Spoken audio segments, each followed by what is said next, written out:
बच्चों, आज हम भाई बहन की प्यारी सी कहानी भाई दूज इसका दूसरा भाग सुन रहे हैं। प्रथम भाग में हमने यहाँ तक सुना था कि रामा अपनी माँ से अपनी बड़ी बहन माला के गांव का पता पूछकर उससे मिलने की लगन लिए अपने गांव से माला के गांव की ओर चल देता है, जहाँ पर रास्ते में जंगल, नदी, पहाड़ व कई जीव जंतु उसे मिलने वाले थे। वहाँ आगे चलते हुए उसका सामना सर्वप्रथम जंगल के राजा सिंह से होता है। सिंह रामा को कहता है, तू मेरी भूख शांत कर। तब रामा कहता है, हे वनराज, मैंने आज तक अपनी बहन को नहीं देखा, तो पहले मैं उससे एक बार मिल आऊं, तब तू मुझे खा लेना। शेर कहता है कि मैं कैसे विश्वास करूं कि तू वापस आकर मेरा भोजन बनेगा। तब रामा कहता है, तू मेरा विश्वास कर, मैं वापस आऊँगा, मैं तुम्हें वचन देता हूँ।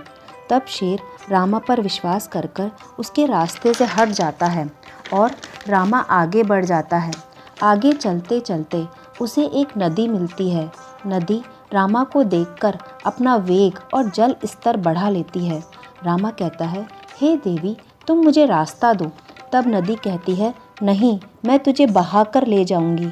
उस समय रामा नदी से भी वही बात कहता है कि मैं अपनी बहन से मिल लूं, तब तुम मुझे बहाकर ले जाना, और वह नदी को भी अपना वचन दे देता है। तब नदी भी शांत होकर उसे रास्ता दे देती है और रामा नदी पार कर जंगल के रास्ते आगे बढ़ जाता है। आगे बढ़ते हुए उसे रास्ते में एक भयंकर विषैला सर्प मिलता है। वह सर्प फन उठाकर रामा का रास्ता रोकता है और क्रोधित होकर तेज तेज फुंकार मारता है, जैसे रामा को डसने के लिए व्याकुल हो रहा हो। तब रामा उसे हाथ जोड़कर कहता है, हे सर्पदेव, आप मुझे रास्ता दो। तब सर्प कहता है, नहीं, मैं तुझे अभी डस लूँगा, तेरी मृत्यु अभी निश्चित है। तब रामा सर्प को भी वापस आने का आश्वासन देता है और अपनी बहन से मिल आने की बात करता है। वह सर्प अपना फन बंद कर उसे आगे जाने देता है। उस समय रामा ये समझ चुका था कि शायद उसकी मृत्यु तो पक्की है। पता नहीं क्या कारण था कि वह अभी तक बचा हुआ था। वह यह सोचता सोचता आगे बढ़ ही रहा था, तभी एक विशाल पर्वत सामने आ जाता है जिसे कि रामा को पार करना था। तभी अचानक वह पहाड़ रामा की ओर गिरने लगता है। उसकी चट्टानें टूट टूट कर रामा की तरफ बढ़ने लगती हैं।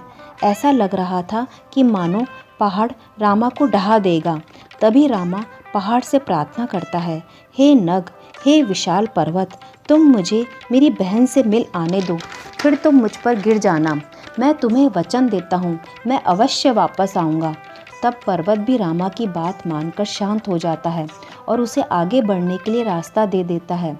फिर रामा पर्वत पार कर आगे बढ़ जाता है और आगे चलते चलते उसे एक गांव नज़र आने लगता है। रामा समझ जाता है कि उसकी बहन का गांव आ गया है। उसकी माँ ने कहा था कि जैसे ही तू पहाड़ पार कर कर आगे बढ़ेगा, वहीं से माला का गांव शुरू हो जाएगा। गांव में पहुंचकर गांव के लोगों से वह अपनी बहन के घर का पता पूछता है। गांव में तो सभी एक दूसरे को जानते हैं ना। तो एक आदमी उसे कहता है, भाई, तुम यहाँ नए आए हो शायद। तब रामा कहता है, हाँ भाई, मैं यहाँ अपनी बहन से मिलने आया हूँ, और वह अपने गांव का पता भी बताता है।